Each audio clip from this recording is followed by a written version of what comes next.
Como competir com as grandes empresas ao redor do mundo? Em vários países da África, pessoas encontraram uma resposta simples para essa questão: criatividade. Sempre atentos às dificuldades das próprias comunidades, eles começaram empreendimentos simples, com pouco dinheiro, que cresceram o suficiente para mudar a vida delas, da família e de várias pessoas envolvidas. Eu sou o Luke e você está prestes a conferir os negócios mais curiosos que envolvem reciclagem. A história de Andrew Mupuya começou cedo, quando ele tinha só 16 anos e teve uma ideia simples, mas genial. Direto de Uganda, Andrew conseguiu fundar a primeira empresa de sacos de papel do país. O gatilho veio na época em que os pais dele perderam o emprego e o governo de Uganda estava considerando proibir as sacolas plásticas como uma forma de conter os danos ambientais. Ele estava no ensino médio e precisava de dinheiro para se manter. Foi então que Andrew fez uma pesquisa de mercado em algumas lojas e supermercados e descobriu que havia potencial para a utilização de sacos de papel. Depois de fazer as contas, o rapaz chegou à conclusão de que precisaria de 36 mil shillings ugandenses, a moeda de lá. Na época, esse valor era o equivalente a 14 dólares. Só que como Andrew não tinha nenhuma grana, ele teve a ideia de coletar garrafas plásticas durante uma semana para vender para empresas de reciclagem, o que rendeu 70 quilos de material e um total de 11 dólares. Ele pegou emprestado de um professor os 3 dólares que faltavam e, por mais que fosse uma pequena escala, deu início à produção. Em um curto espaço de tempo, a empresa começou a fazer um tremendo sucesso, já que, para a surpresa dele, a demanda pelo produto era incrivelmente grande. Chamada de Yeli, a companhia foi a primeira empresa registrada nesse ramo em Uganda. De 2008 para cá, o empreendimento cresceu de tal forma que hoje ele emprega 16 pessoas e passou a produzir em torno de 20 mil sacos de papel por semana. Por mais que o sucesso seja grande, a produção é totalmente manual, o que faz com que ele só consiga atender 5% da demanda. O próximo passo é terminar de juntar dinheiro suficiente para adquirir uma máquina, para aumentar o estoque e reduzir o tempo de produção. Andrew chegou a ganhar o prêmio Anzisha de 30 mil dólares em 2012, voltado para jovens que buscam resolver as necessidades de suas comunidades. Com o valor, ele investiu parte na empresa e usou o restante para ajudar a família. Direto da África do Sul, 2 jovens de 18 anos também conseguiram criar um empreendimento a partir das próprias experiências. Percebendo que eram precárias as condições das crianças que frequentavam as escolas da comunidade local, Tatu Gatanye e Rea Ngwane bolaram uma iniciativa ecológica, com foco na criação de mochilas de baixo custo feitas a partir de materiais recicláveis. E como se isso já não fosse bacana o suficiente, a mochila ainda tem um painel solar acoplado, que é carregado enquanto as crianças vão e voltam das aulas. Chamada de Repurpose School Bags, a empresa recolhe e recicla resíduos plásticos e entrega as mochilas prontas para os estudantes mais carentes. Inclusive, elas também tiveram a ideia de colocar adesivos reflexivos para que as crianças fiquem mais visíveis aos motoristas nas primeiras horas do dia. Já os painéis solares contam com uma lâmpada, que pode ser utilizada para que algumas crianças tenham iluminação à noite e consigam estudar em casa, porque alguns lugares não têm acesso à luz elétrica.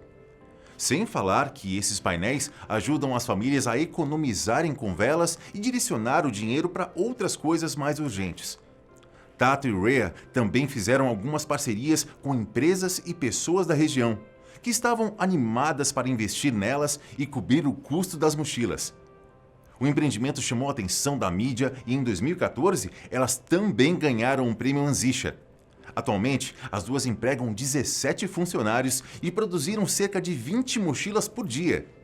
As mochilas que não são doadas costumam ser vendidas pelo equivalente a 20 dólares, um valor que cobre os salários dos funcionários e ajuda na produção. Um valor que, segundo elas, auxilia a iniciativa a crescer e a se manter sustentável. As duas também produzem mochilas e as vendem em eventos corporativos, onde os participantes podem comprá-las para entregar às crianças carentes após os encontros. Enquanto as jovens planejam aumentar a produção das mochilas para expandir o recurso em outras comunidades, Elas já pensam no desenvolvimento de produtos adicionais, como por exemplo, capas de chuva feitas com materiais recicláveis. O conselho mais importante de Tato para os jovens empreendedores é que eles confiem nas próprias ideias, por mais que apareçam pessoas no caminho com visões diferentes. Direto dos subúrbios pobres de Addis Abeba, na Etiópia, Bethlehem Tilahun Alemo criou uma das empresas de calçados mais famosas do continente africano e uma das que mais cresce no mundo atualmente.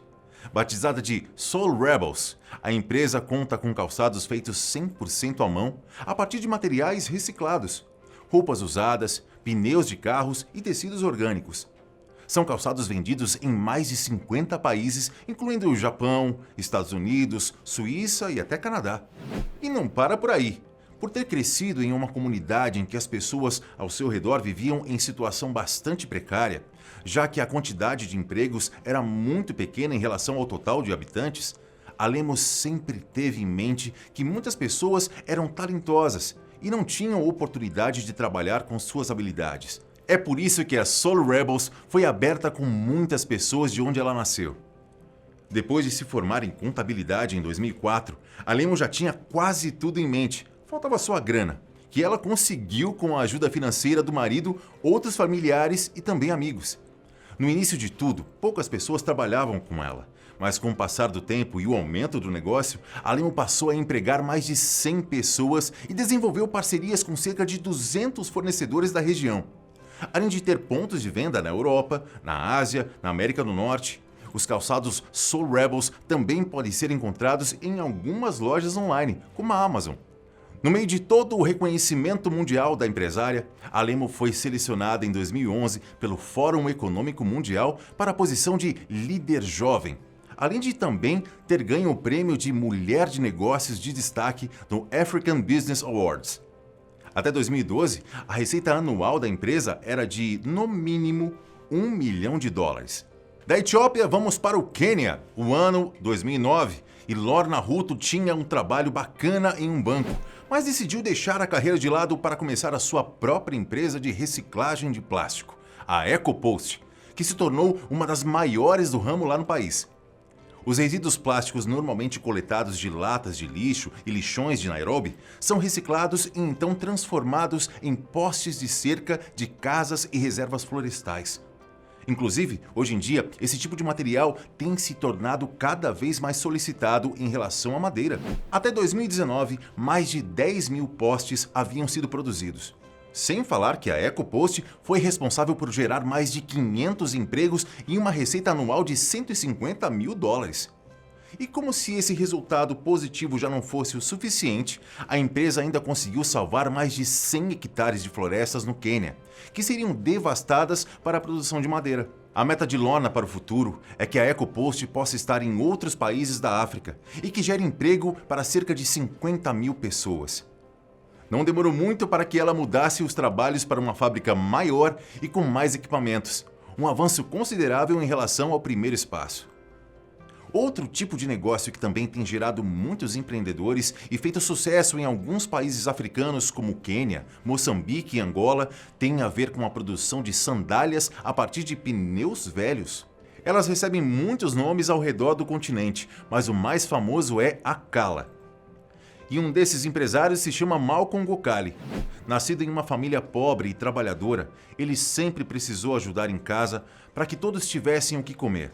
Após a morte do pai, Malcolm decidiu dar um basta na condição em que vivia e bolou um plano para organizar o próprio negócio. Só que ele precisava arrecadar um pouco de dinheiro para dar início ao projeto. E para isso, ele teve uma estranha ideia de comprar vários pneus velhos. Claro que, como estamos falando de materiais que estavam no lixo, não deve ter custado todo o dinheiro que ele tinha. Seja como for, os pneus encheram o quintal da casa dele. Uma situação que deixou os vizinhos chocados, já que Malcolm mal se sustentava e teria gasto o dinheiro com lixos. E enquanto os vizinhos fofocavam e riam abertamente da situação, ele seguia em frente com as suas ideias, sem olhar para trás. Não demorou para que os boatos de que um homem estava fazendo sandálias de borracha e sob medida se espalhassem pela comunidade. Com o passar dos dias, mais de 1.000 pessoas se interessavam pelas sandálias, que eram vendidas entre $2 e $5. Em comparação com os mesmos produtos de lojas locais, os de Malcolm custavam 10 vezes menos e duravam 10 vezes mais. Com um trabalho duro e muito suor, o empreendedor foi capaz de montar uma pequena fábrica, quitar as dívidas e dar uma vida melhor para a família. E aí, você conhece alguma história de empreendedorismo que deu certo? Comenta aqui nos comentários. Um forte abraço, tchau!